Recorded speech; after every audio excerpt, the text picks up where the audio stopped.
tales for dark nights.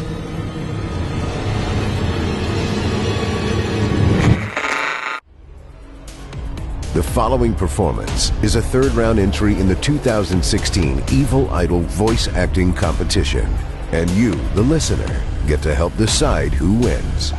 If you'd like to hear more of this contestant, voting for them is simple and only takes a moment.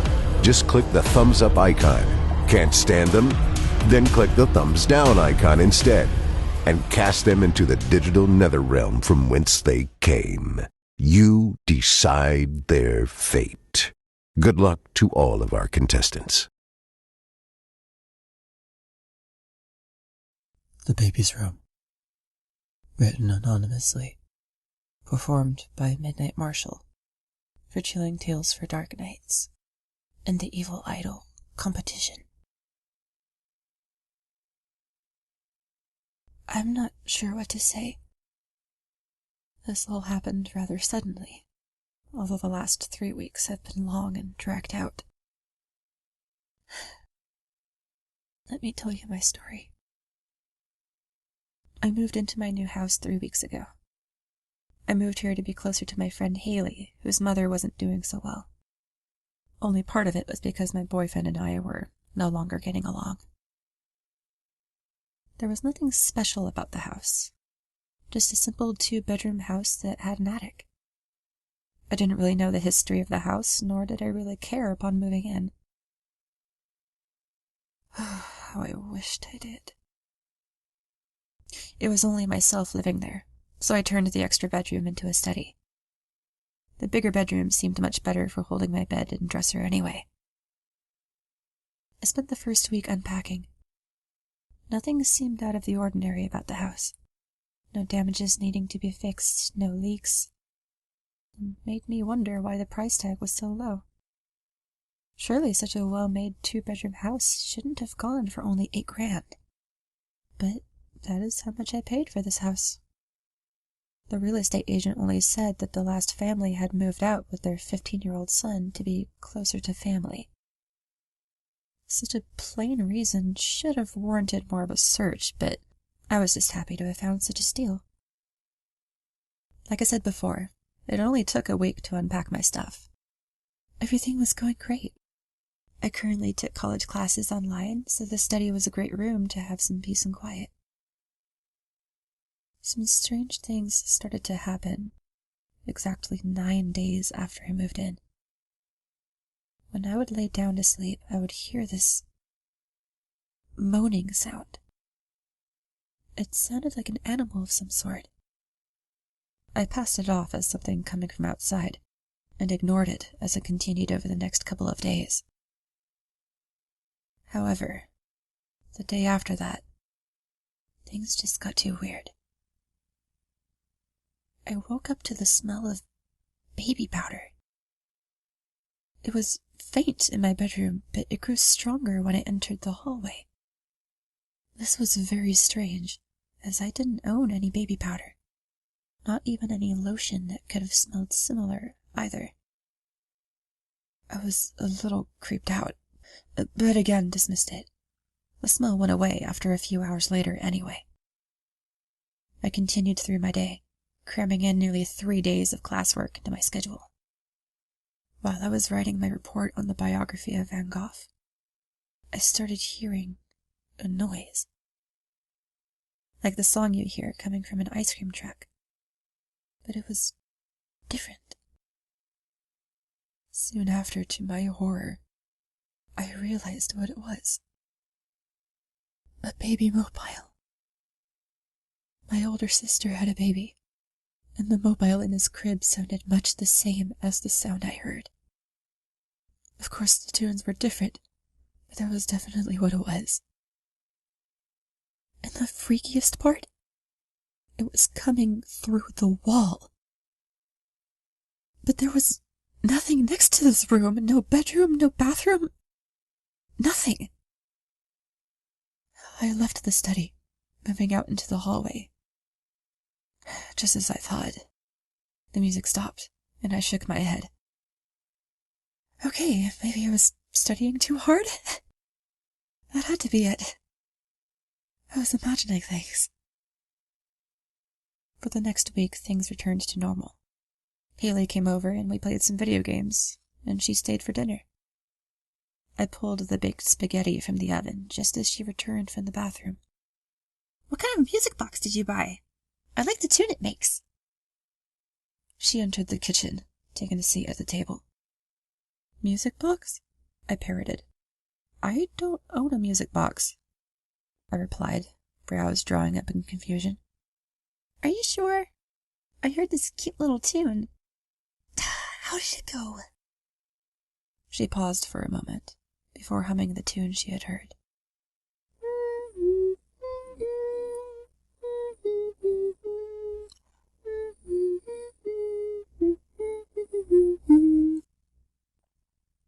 And I almost dropped the spaghetti. The color flushed from my face faster than I could even process what I had just heard. That was the tune the mobile had made. "Oh, hell," I breathed. I started feeling faint. I placed the spaghetti on the counter, stumbling over to a chair and collapsing into it. "Can you get me some water?" I asked. I was going to be sick. I just knew it. "Sure, May. What's the matter?" Haley moved to get the water, and I sipped it while waiting on my heartbeat to slow. After finishing half of the glass, I set it down. "That tune, I heard it earlier too," I said. "It's not a music box, Haley. I don't know what it is. It sounds like a baby mobile. But the family who lived here before me didn't even have a baby." I then began to explain everything about the smell and sounds I'd been hearing. "Would you mind staying the night with me? I feel a bit uneasy now," I admitted. I felt relieved when she agreed. We ate dinner, and I took a shower while she set up the couch in my room to sleep on. Soon enough, I came back and lent her a pair of my pajamas, and we both turned in for the night. It was around 3 in the morning when Haley woke me. I was instantly awake, but it wasn't due to her prodding fingers. No, instead I had woken up to the sound of a baby, screaming and crying. "What the hell?" I exclaimed. Haley looked scared. "Are you certain you don't have a baby? Do you hear that, May?" "Oh, I heard it all right. Haley, we have to find out what's going on, or else I won't sleep ever again," I said. My mind was made up. I got out of bed, walking out of my room and turning the hallway light on. The screaming was coming from the opposite side of the hall, and I crossed the short distance to listen. The screaming carried on for a few moments longer, then ceased entirely. "Get the toolbox from my closet. I may have to pay for the damages, but I won't get any peace of mind until I figure out what the fuck is going on around here." I was tired and shaky, but I couldn't go on like this. I needed to find out what was happening. Haley brought the toolbox over, and I looked through it before pulling my hammer out. I then stood back, swinging the hammer to hit the wall as hard as I could. Nothing happened, but I continued. I pounded at the wall, again and again, until a good part of it collapsed. I dropped the hammer, sinking to my knees. Oh my God. There was a bedroom. There was a bedroom, hidden behind this wall where nobody could see it. I stepped over the rubble, barely noticing that Haley was following me. It was a baby's nursery. Furniture took up the room, most of it caked in dust. It looked as if no one had touched it in a long time. A rocking chair sat in the corner, and a crib sat along the opposite wall. There were no windows either. A bookshelf was next to me, lined with toys and books. And not only that, a large book sat at the end. I plucked it from the shelf, wiping the grime and dust away to reveal the title. Baby's First Year, it read. What is this? Haley wondered as she explored the room. I shook my head slowly as I opened the book. I didn't know.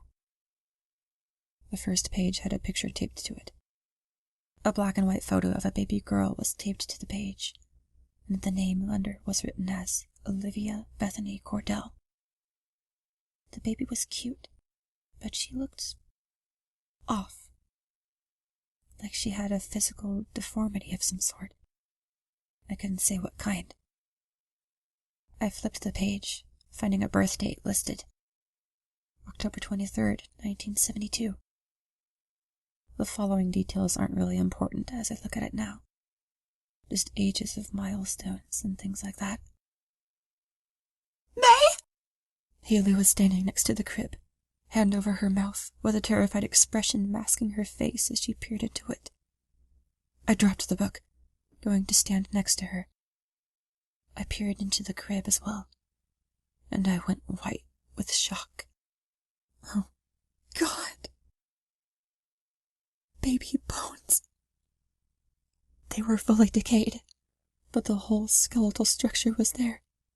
From the skull to the tiny bones, everything. That did it. We both left the house as fast as we could, going back to Haley's house. I couldn't take it. I couldn't stay there anymore. I spent the night taking the couch. The next morning was tense. Neither I nor Haley said a word, but I did borrow her computer.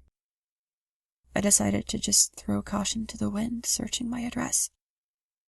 I didn't find much, but I did find a news article. I started reading it, taking every word in. Here I'll relay the article the best that I can. It has since been removed for reasons unknown to me. Family disappears, father found. Local authorities contacted. May 17th, 1972.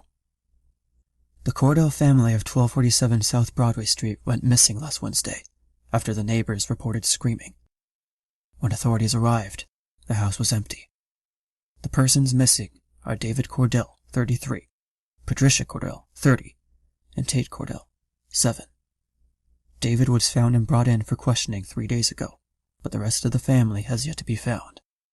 Cordell admitted to leaving his 7-month-old daughter, Olivia Cordell, who was diagnosed as a mongoloid, recently renamed to Down syndrome, in the house. Police could not find the little girl upon searching the house, but the case is ongoing and is still being investigated. I have moved back into the house since then, and I'm still living there today as I write this. I contacted the police and told them about the body, and they took the bones to be properly put to rest. I haven't had anything happen since, and I'm grateful for that. A terrible thing had happened here. A baby had been left to die, which she did, all because the room had been hidden. I decided to keep the room as it is, but I have had a contractor come out and repair the wall and install a door since then.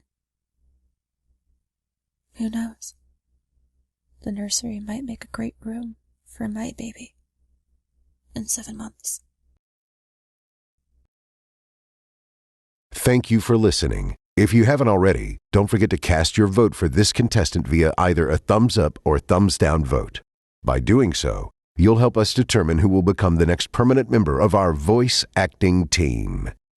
At the close of voting on September 23rd, based on your votes, the top 5 contestants will progress to the 4th and final round to take place live on October 31st at our annual Halloween live stream event, based entirely on your votes. Thank you for voting and for helping to spread the word. You're listening to Chilling Tales for Dark Nights.